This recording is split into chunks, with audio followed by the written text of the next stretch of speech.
Okay, so here you can see the new extension part of the green that we've extended out, and it's 18 inches or better that we raised. So we used about 12 to 14 inches of a 3/4 inch rock base, and that really obviously helps with drainage. And then on top of that, we've got anywhere between 4 to 6 inches of crushed paver fines.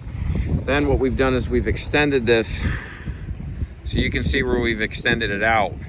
And then what this does is the new part starts to overlap the old part, because this old part ran up, the old green ran up. It was very steep, so we had to make this level. So here we've got the transition point. And this goes to what I was saying.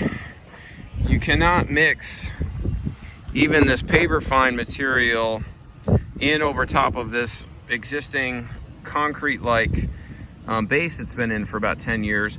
So these rocks will just become a problem. They're taller than the transition, and when we run the compactor over it, it'll just crumble. So we did yesterday, this was our regular base work that we did.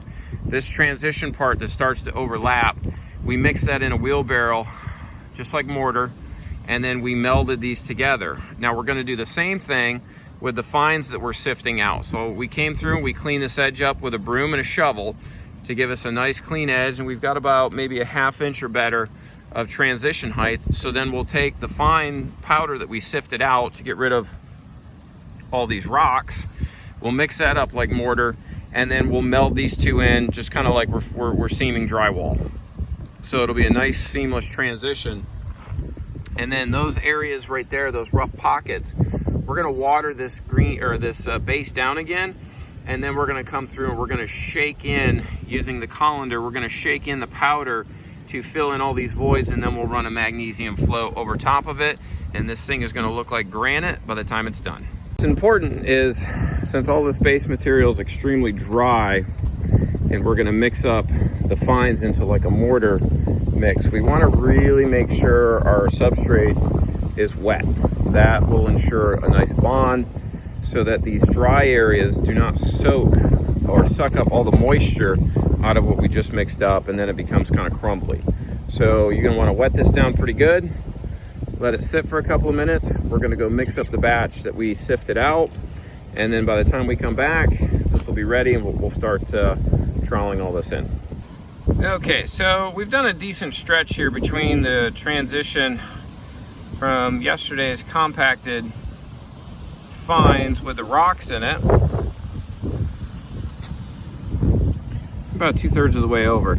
So you can see there's a heavy transition line where we stopped, and it got a little rough, and it really dropped off in here when we cleaned it up. So we're feathering it up into this. And then we're obviously coming into this about 18 inches to 2 feet or so over here. So really feather it out on both sides to even it. So you gotta make sure that the ground is really wet, and that this is a nice peanut butter consistency to work it around. And then a little trick in the feathering this. Now, when we're basically troweling to this, you're gonna see we've got some rough edges here. Now, what you wanna do is you wanna take the trowel and you wanna press and just drag it towards you. And then that'll fill in those areas to almost perfect, because we're depressing it in. So you see here, we haven't done that yet.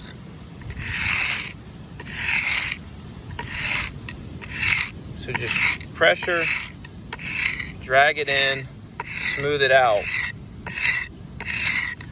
and it's near perfect. Now, any of these little areas where there are some pocket marks, that's not drastic, but we're gonna come back through and we're gonna do one little shake with the colander and just get some fine powder into there. And this will be wet, so we'll shake it when this is wet, so that'll absorb the moisture, and then basically we'll just do a little drag. It'll fill all those in and just make that whole transition smooth. And we're basically level right here. I'll have to fix some of this in here, but for the most part, this transition is now perfect. So we've basically created a seamless transition from a green, a putting green base that's been in for over 10 years with one that we've just put in.